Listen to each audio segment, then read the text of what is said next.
환영합니다, 여러분. 배움을 멈추지 않는 호기심 많은 분들을 위한 시간, 오늘 우리의 심층 탐구에 오신 것을 환영합니다. 네, 반갑습니다.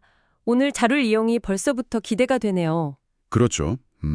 오늘 우리가 다룰 자료가 사실 제목만 딱 들으면 어깨나 건조하고 복잡하게 느껴지실 수 있어요.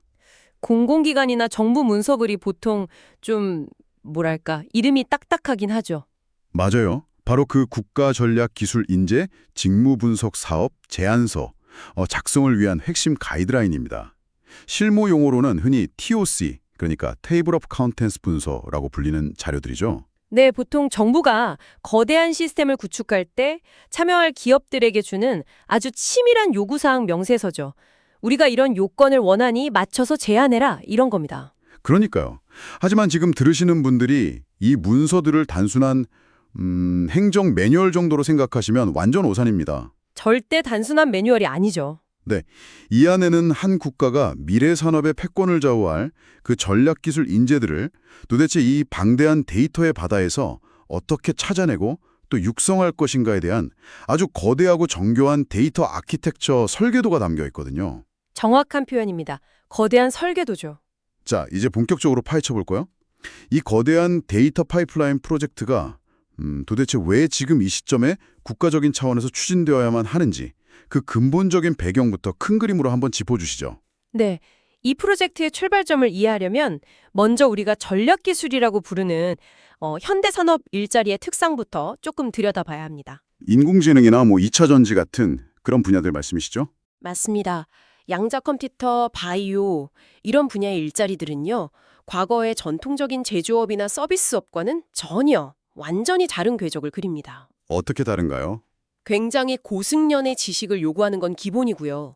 여러 분야의 지식이 결합되는 그 융합적인 역량을 요구하죠. 한 가지만 잘해서는 안 된다는 거군요. 그렇죠. 이런 상황에서 국가 차원의 교육 정책을 짜거나 아니면 대학의 전공 커리큘럼을 개편하려면 도대체 현장 시장에서 어떤 인력을 또 어떤 아주 세부적의 스킬을 가진 사람을 얼마나 원하고 있는지 알아야 하잖아요. 네, 수요 파악이 먼저죠. 맞습니다. 그 진짜 수요를 초 단위로 아주 정확하게 파악하는 것이 모든 정책의 기본 전제 조건이 됩니다. 그런데 기존의 거시적인 통계청 자료나 행정 자료만으로는 이 직무 단위의 진짜 수요를 파악하는데 아주 치명적인 한계가 있었습니다. 기존 통계의 한계요. 확실히 기존의 거시 통계는 숲의 크기 정도만 알려주는 느낌이잖아요. 딱 그렇죠. IT 산업 인력이 10만 명 필요하다. 이 정도 수준이죠. 맞아요. 정작 현장의 기업들은 우리는 엣지 디바이스에서 돌아가는 경량화된 AI 모델을 최적화할 수 있는 그 파이토치 전문가가 당장 5명 필요해. 이렇게 아주 디테일하게 외치고 있는데 말이죠. 네, 그런 디테일한 목소리는 기존 통계에서는 전혀 정말 단 하나도 잡아내지 못하죠. 정책의 나침반이 현장의 속도를 따라가지 못하고 고장나 있다는 아주 심각한 의미이기도 하네요. 여기서 정말 매력적인 부분은 네.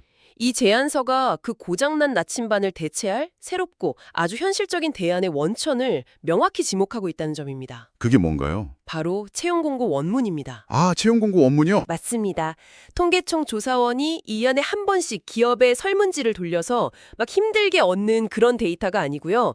기업이 당장 실무에 투입할 사람을 찾기 위해 직접 돈과 시간을 들여 쓴 바로 그 공고 말입니다. 저도 그 부분을 읽으면서 이 프로젝트의 방향성이 참 영리하다고 생각했어요. 기업이 진짜 원하는 스킬이 뭔지 아는 가장 확실한 방법이잖아요. 그렇죠. 채용 공고야말로 기업의 요구사항과 절박함이 그대로 담긴 이른바 준실시간 수요 신호, 그러니까 Near Real-Time Demand Signal이라는 거죠. 기업이 어떤 언어를 우대하는지 딱 보면 그 산업의 기술 스택이 보이잖아요. 정확합니다. 그런데 문제가 하나 있습니다. 어떤 문제죠? 우리가 흔히 아는 구인구직 플랫폼에 들어가서 그냥 키워드로 검색하면 데이터가 수만 건씩 쏟아지잖아요. 네, 엄청나게 많이 나오죠. 그런데 기존의 단순 수집 방식으로는 이 쏟아지는 데이터를 정책에 제대로 활용할 수가 없었다는 점이죠. 자료를 꼼꼼히 보면 기존 방식에 아주 큰 맹점들이 존재했다고 날카롭게 지적합니다. 그냥 무작정 긁어모으는 크롤링 수준으로는 안 된다는 거군요. 절대 안 됩니다. 세 가지 큰 장벽이 있었는데요. 첫 번째는 플랫폼 편향성입니다. 플랫폼 편향성이요? 네, 단일 채용 플랫폼 하나만 분석하게 되면 데이터가 심각하게 왜곡돼요. 예를 들어서 어떤 플랫폼은 글로벌 외국계 기업이나 고연봉 경력직 위주로만 공고가 올라오고요. 아, 링크드인 같은 곳이 약간 그런 성향이 있죠. 맞습니다. 반면에 또 다른 플랫폼은 IT 스타트업 위주로 활성화되어 있잖아요. 그러니까 하나만 보면 전체 산업의 진짜 수요를 오판하게 되는 거죠. 듣고 보니 그러네요. 두 번째 장벽은요? 두 번째는 비정형 데이터의 누락입니다. 요즘 기업들 채용 공고 올리는 거 보시면 단순 텍스트로만 밋밋하게 올리지 않거든요. 아, 맞아요. 복지나 개발 문화를 막 엄청 화려한 인포그래픽 이미지로 만들어서 올리잖아요. 네, 아니면 아예 PDF 첨부 파일 형태로 올리는 경우도 굉장히 많죠. 사실 그게 데이터 엔지니어링 관점에서는 엄청난 골칫거리거든요. 디자인이 아무리 예쁘고 훌륭해도 텍스트만 긁어가는 전통적인 웹 스크래퍼 입장에서는 그저 텅 빈 여백이나 다름없으니까요. 맞습니다. 정작 가장 핵심적인 기술 스택이나 우대사항이 그 이미지 안에 다 들어있는데 말이죠. 컴퓨터가 그걸 못 읽으니까 아예 통계에서 통째로 누락되어 버리는 거군요. 정확합니다. 그리고 세 번째 맹점이자 사실 가장 골치 아픈 문제가 있습니다. 바로 시계열의 왜곡, 즉 중복 공고 문제입니다. 중복 공고요? 네, 기업 입장에서 한번 생각해보죠. 한 달 동안 채용 공고를 올렸는데 원하는 인재를 못 구했어요. 그럼 어떻게 할까요? 보통 마감일을 연장하거나 다시 올리지 않나요? 빙고! 공고를 내리고 끝내는 게 아니라 제목에 괄호 치고 채용 시까지 이런 문구를 추가해서 똑같은 공고를 다시 올립니다. 어떤 회사는 1년 내내 하나의 포지션을 채우려고 10번, 20번씩 새로 고침해서 올리기도 하죠. 아, 그걸 단순 수집기가 그대로 가져오면? 실제로는 한 개의 일자리 수요인데 데이터상으로는 20개의 일자리가 넘쳐나는 것처럼 수요가 완전히 뻥튀기 되는 겁니다. 와, 단순히 인공지능 키워드가 들어간 문서 개수만 셌다가는 정책 입안자들이 와, 인공지능 일자리가 폭발적으로 늘고 있다.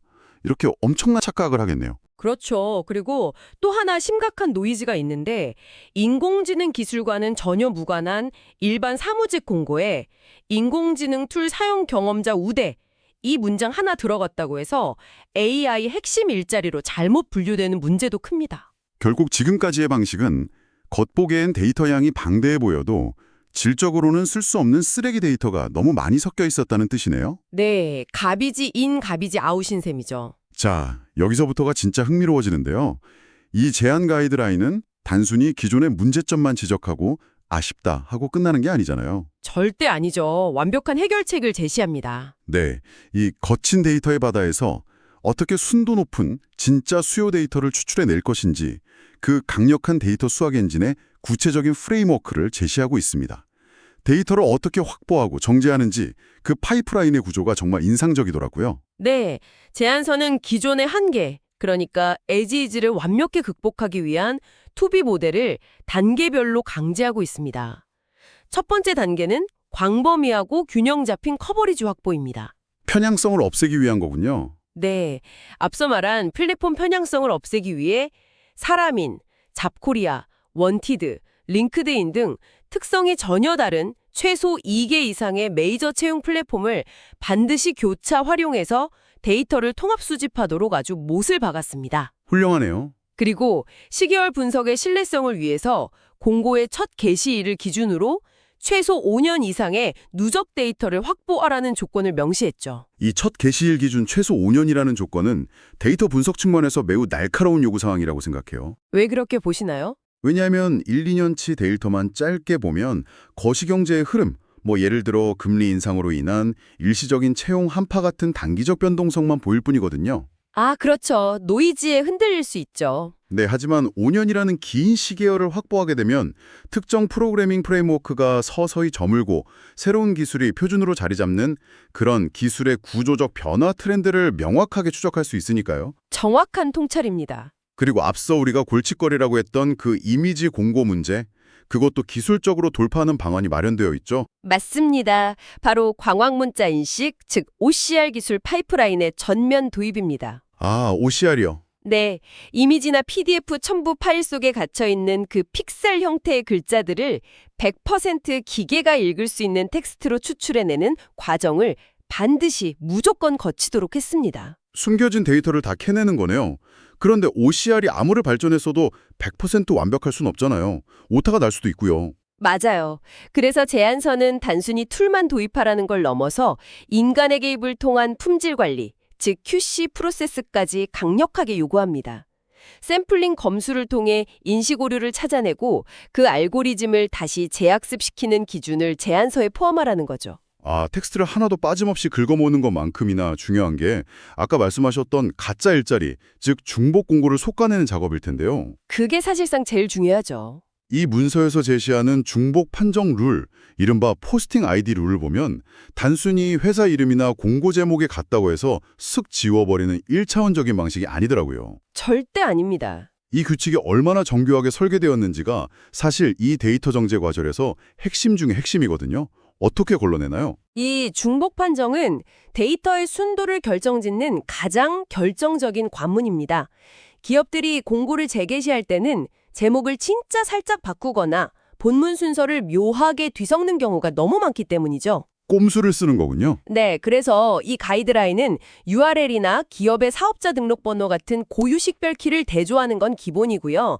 텍스의 코사인 유사도, 그러니까 코사인 시밀러리티를 분석해서 본문 내용이 수학적으로 얼마나 겹치는지를 계산하도록 요구합니다. 와, 수학적 유사도까지요? 네, 이를 통해서 완전히 동일한 포지션의 공고가 여러 번 올라온 것인지 아니면 같은 회사에서 다른 부서의 비슷한 직무를 새로 뽑는 것인지를 아주 철저하게 발라냅니다. 대단하네요. 그리고 이 여러 번의 재개시 이력들을 최초 개시일을 기준으로 하나의 생애 주기로 딱 압축해내는 것, 이것이 바로 시계열 왜곡을 막는 핵심 기술입니다. 정말 치밀하네요.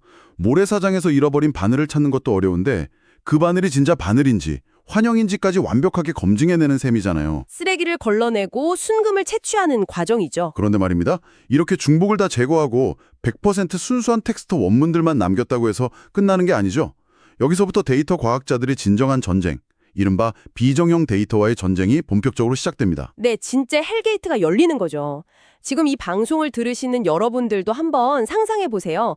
스타트업이 올린 채용 공고와 대기업이 올린 공고는 쓰는 언어 자체가 완전히 다릅니다. 어떤 곳은 프론트엔드 개발자라고 명확히 쓰지만 다른 곳은 웹 클라이언트 엔지니어라고 쓰고요.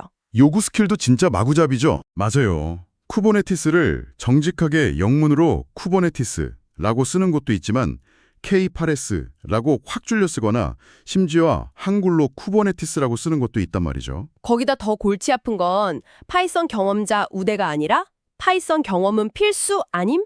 이렇게 부정적인 맥락으로 쓰인 문장도 수두룩하다는 겁니다. 그러니까요. 이렇게 중구난방인 현장의 언어들을 도대체 어떻게 일관된 데이터베이스로 묶어낼 수 있는 걸까요? 여기서 바로 고도화된 자연어 처리, 즉 NLP와 형태소 분석, 그리고 하이브리드 매칭 기술이 등판하게 됩니다. 하이브리드 매칭이요? 네, 이 거대한 혼돈에 질서를 부여하기 위해 가장 먼저 해야 할 일이 있는데요. 바로 전략기술 분야별로 방대한 직무 및 스킬 사전, 즉 텍서노미를 구축하는 겁니다. 사전이라면 단어장 같은 건가요? 단순한 단어장이 아닙니다. 기술의 동의어, 업계에서만 통용되는 은어나 약어, 심지어 자주 발생하는 오탈자까지 모두 묶어놓은 거대한 색인어 집합이에요.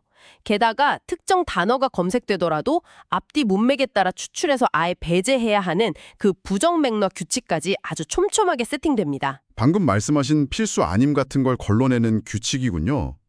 그럼 그 방대한 사전을 구축한 다음에는 실제 공고 텍스트에 어떻게 적용을 하나요? 문서를 보니까 단순히 키워드 매칭만 하는 게 아니라 굉장히 다층적인 접근법을 쓰던데요. 맞습니다. 그래서 하이브리드 매칭이라고 부르는 3단계 접근법을 사용합니다. 3단계요? 네, 1차적으로는 구축된 사전과 룰 기반으로 아주 명확한 키워드들을 찾아내서 태깅을 합니다. 하지만 이것만으로는 문맥 전체를 파악할 순 없잖아요. 한계가 있겠죠. 그래서 2차로 기계학습 모델, 쉽게 말해서 문장의 맥락을 통째로 이해하는 AI 모델을 돌립니다. 이 공고가 구체적으로 어떤 세부 직무에 해당하는지 딥러닝으로 분류하고 룰 기반이 놓친 숨겨진 스킬들을 확률적으로 쫙 추출해내는 거죠. 룰 기반의 정확성과 기계학습의 유연성을 완벽하게 결합한 거군요. 그럼 3단계는 무엇입니까? 바로 인간의 개입입니다. 역시 사람이 들어가야 하는군요. 네, 아무리 AI 모델이 뛰어나도 매일매일 새로운 신기술 용어가 등장하고 맥락이 특이하면 당연히 오분류를 냅니다. 그래서 도메인 전문가들이 지속적으로 샘플링 검수를 진행해서 에러를 잡아내야 해요. 에러를 잡으면 그걸로 끝인가요? 아닙니다. 여기서 발생한 에러 데이터는 절대 버려지는 게 아니라 다시 사전과 기계학습 모델을 업데이트하는 데 재사용됩니다.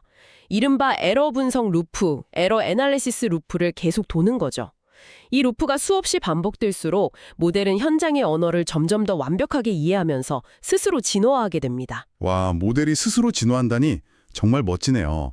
그런데 이는 아주 중요한 질문을 던집니다. 어떤 질문이죠? 우리가 이렇게 복잡한 AI 모델과 룰을 막 돌려서 이 기업들은 프론트엔드 직무에서 리액트와 타입스크립트를 가장 많이 요구하고 있구나 라는 멋진 분석 결과를 얻어냈다고 한번 가정해보죠. 네, 훌륭한 인사이트죠. 그런데 이 결과물을 정책을 만드는 교육부 공무원이나 예산을 짜는 기획재정부 혹은 대학의 학과장님이 그대로 바로 가져다 쓸 수 있을까요? 어렵지 않을까요? 타입스크립트라는 단어 하나로 행정이 움직이진 않으니까요. 정확합니다.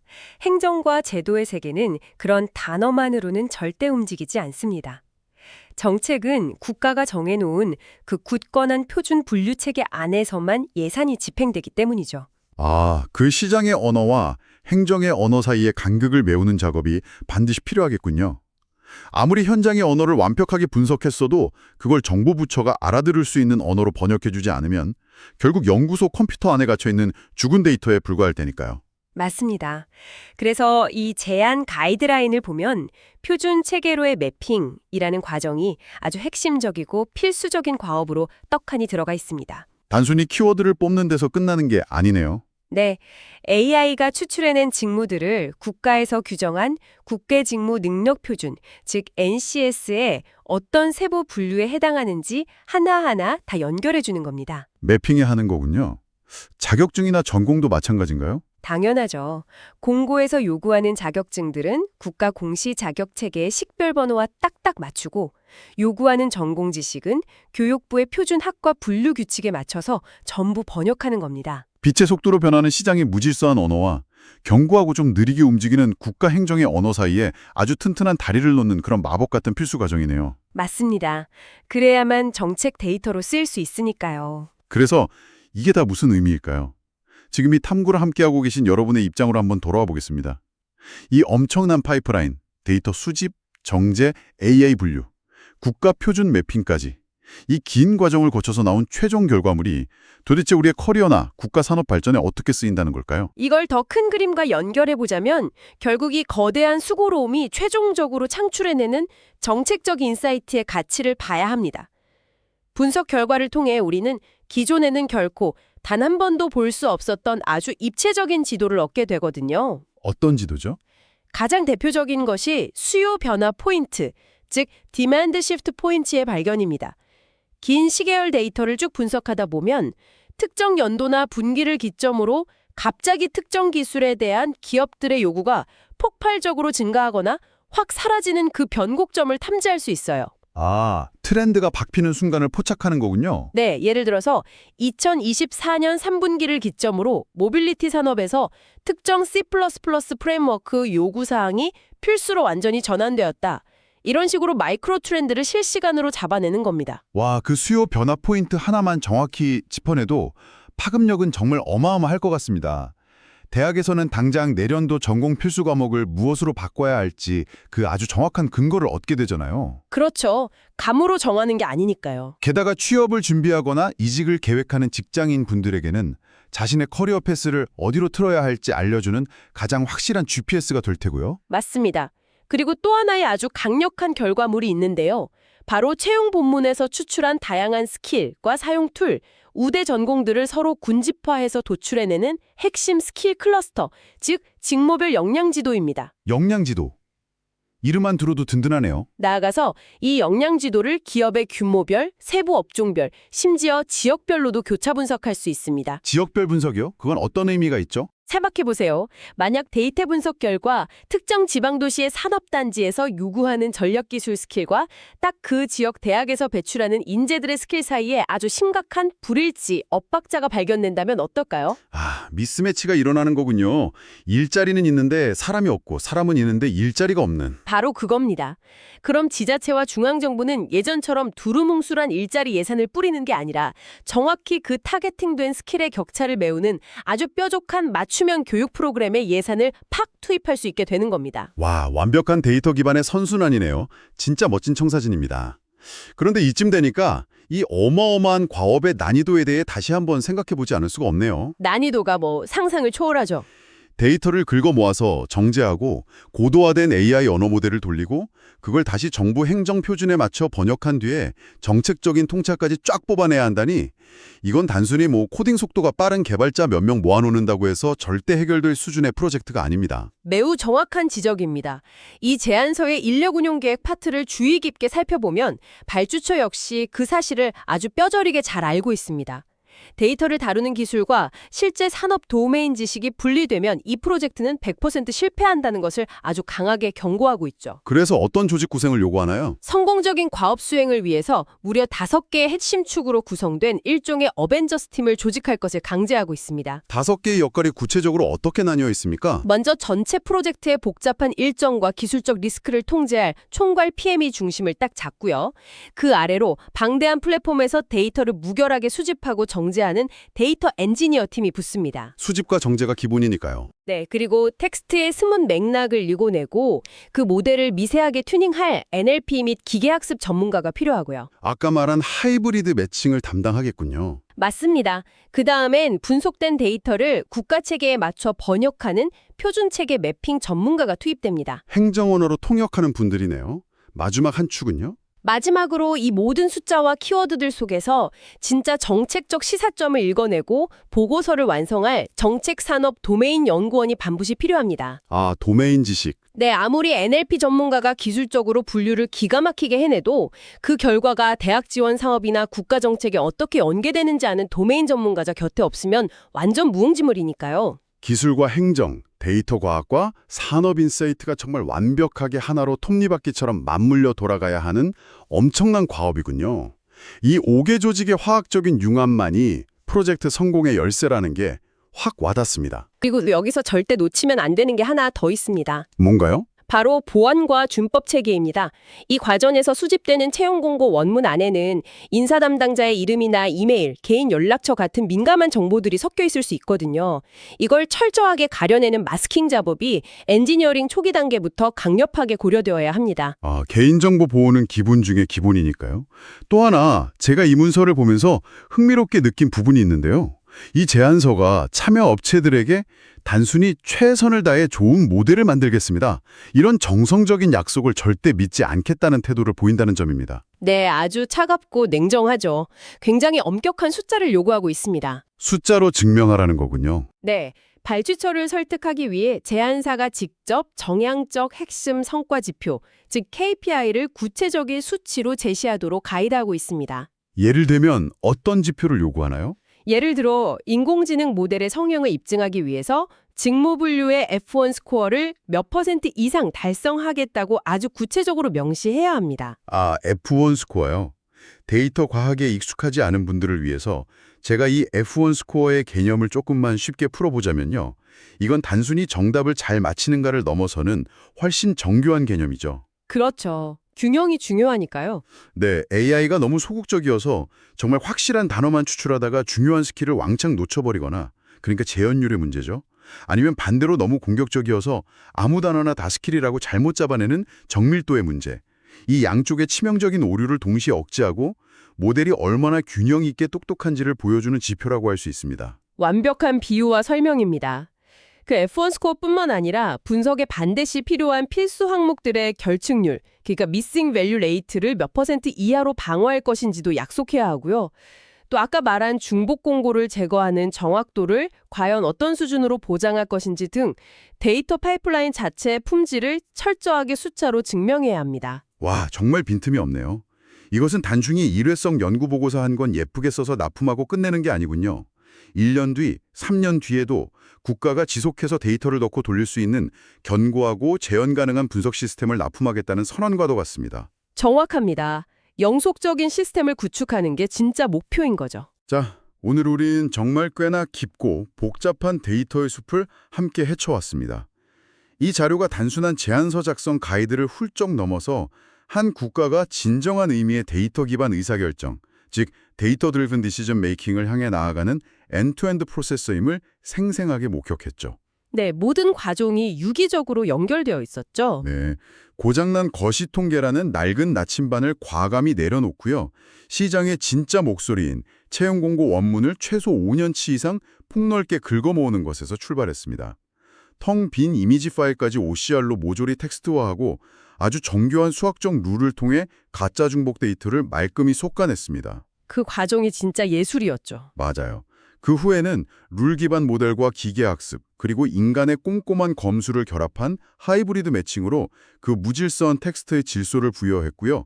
마침내 그것을 국가의 굳건한 행정표준 언어로 완벽하게 번역해내어 맞춤형 인재 육성을 위한 역량 지도를 그려내는 그 웅장한 여정을 하나하나 살펴보았습니다. 감이나 낡은 관행에 의존하던 예전의 정책 수립에서 벗어나서 철저하게 현장의 증거에 기반해 국가 생태계를 재설계하려는 아주 야심찬 청사진이 아닐 수 없습니다. 자, 오늘 이 심층 탐구를 마무리하면서 여러분 스스로 한 번쯤 깊게 곱씹어 볼 만한 아주 도발적인 화두를 하나 던지고 싶습니다. 오늘 우리는 기업이 진정 원하는 핵심 역량이 무엇인지 텍스트 속에서 읽어내기 위해 이토록 방대하고 정교한 인공지능과 기계학습 파이프라인을 구축하는 방법에 대해 심도 있게 논의했습니다. 네, 아주 정교한 기술들이 총동원됐죠. 그런데 말입니다. 머지않은 미래에 인재를 채용하려는 기업의 HR 담당자들조차도 시장에 가장 완벽하게 최적화된 직무 기술서를 작성하기 위해서 비슷한 생성형 AI 모델을 사용해 공고문을 기계적으로 쏟아내기 시작한다면 과연 어떻게 될까요? 아, 기계가 쓴 공고문이요. 충분히 가능한 시나리오네요. 그렇죠. 기계가 쓴 매끄럽고 완벽한 채용 공고를 다시 정부의 거대한 기계가 읽고 분석하며 인재 양성 정책을 짜는 거울빵 같은 시대가 온다면 말이죠. 그 무한히 교차하는 데이터와 알고리즘의 세계 속에서 통찰과 창의성이라는 우리 인간만의 고유한 융합 역량은 과연 데이터의 어느 구석에서 가장 밝게 빛을 발하게 될까요? 정말 깊게 생각해보게 만드는 질문이네요. 기계와 기계 사이에서 인간의 자리를 묻는 거니까요. 네, 정답이 정해져 있지 않은 이 질문이 지금 들으시는 여러분의 일상과 업무에 유익하고 신선한 자극이 되었기를 진심으로 바랍니다. 지금까지 끝없는 호기심을 가진 여러분과 함께 지식의 깊은 바다를 항해한 심층 탐구 시간이었습니다. 저도 오늘 정말 즐거웠습니다. 감사합니다. 저희는 다음에 또 여러분의 통찰을 깨워줄 새롭고 매력적인 주제로 돌아오겠습니다. 끝까지 함께 해주셔서 감사합니다. 안녕히 계세요.